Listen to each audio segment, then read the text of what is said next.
enfin cette semaine, oser l'amélioration continue.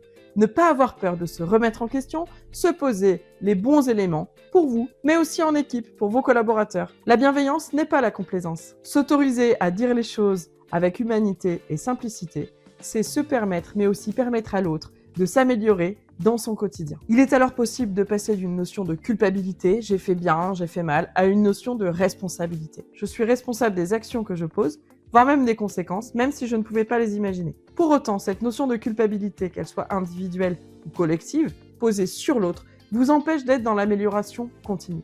Si je me sens coupable, je vais passer plus de temps et d'énergie à me prouver que j'ai quand même raison d'avoir raison, plutôt qu'à essayer d'améliorer mon comportement vers une notion de responsabilité et d'action, qu'elle soit individuelle ou collective. Il faut toujours laisser la place aux autres et être capable de recevoir l'échange. Donc se dire les choses, c'est aussi être en capacité de le faire, mais aussi s'assurer que l'autre est en capacité de les recevoir.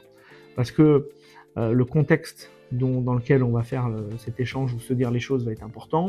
Le timing aussi, où on va se dire les choses est important. Parce que si on reste sur un timing où on dit ouais, je suis énervé, je l'appelle, finalement on sort d'une réunion agitée, je l'appelle pour lui dire les choses, bah, c'est peut-être pas la bonne chose parce que lui il va pas être en capacité de les recevoir. Moi je veux pas lui faire passer des bons messages parce que je suis énervé. Donc c'est toujours être capable de se dire ça va le faire, ça va rouler. Moi j'ai une doctrine qui dit souvent, je dis c'est cool, on avance. On avance forcément parce que l'échange, il nourrit quelque chose. Même si des fois, on vient à se prendre la tête au travail ou autre, on avance parce qu'on a créé quelque chose, etc. Mon boss m'a fait une réflexion, on m'a dit que mon travail n'était pas super, j'aurais pu le faire. Bon, je prends pour moi, mon ego en prend un petit peu derrière. Bon, mais qu'est-ce que j'en fais de cette émotion ? Parce que cette émotion, elle ne va pas durer. Est-ce que je reste hyper négative, je remets tout en question soit il me comprend pas, etc. J'ai un ego un peu démesuré, ou soit au contraire, je me rabaisse, je suis incapable de, ça prend des proportions énormes. Alors qu'au final, peut-être il suffit juste de dire, ok, bon, ben là, en fait, qu'est-ce qu'il a voulu dire là-dedans ? Bon, c'est peut-être que, ben, effectivement, j'ai pas respecté tel cahier des charges et tout. Ben là, je me remets en selle. Allez, c'est parti. Mais le dialogue, pour moi, il permet tout ça, il permet d'échanger. Il y a trop souvent, on garde des choses et puis des fois, on laisse.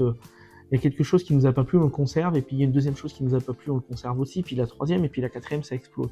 Mais sauf que si on avait dit tout de suite à la personne, ça m'a pas plu, ou je ne suis pas en phase avec toi, ou je suis en phase avec toi, mais là, je ne suis pas d'accord là-dessus, ben voilà.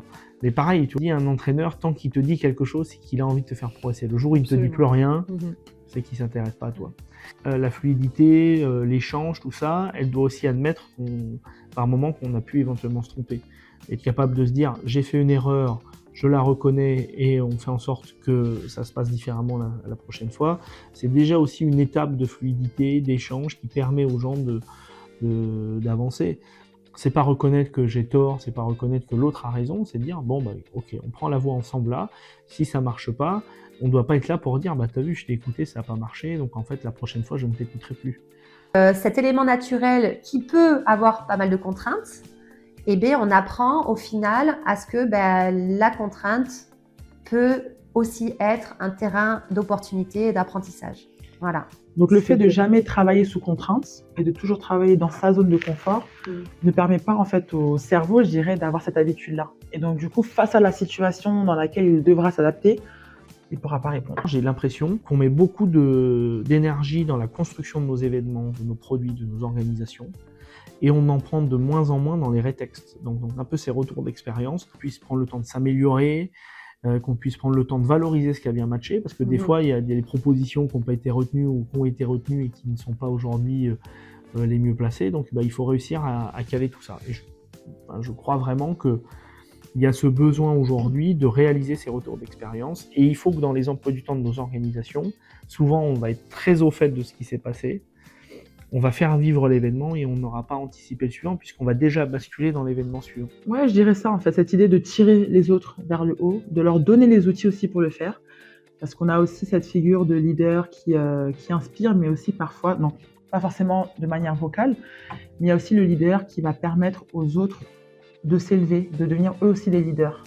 Et j'aime bien, moi, cette forme de leadership, c'est-à-dire permettre aux autres de grandir, de se transformer, de s'élever.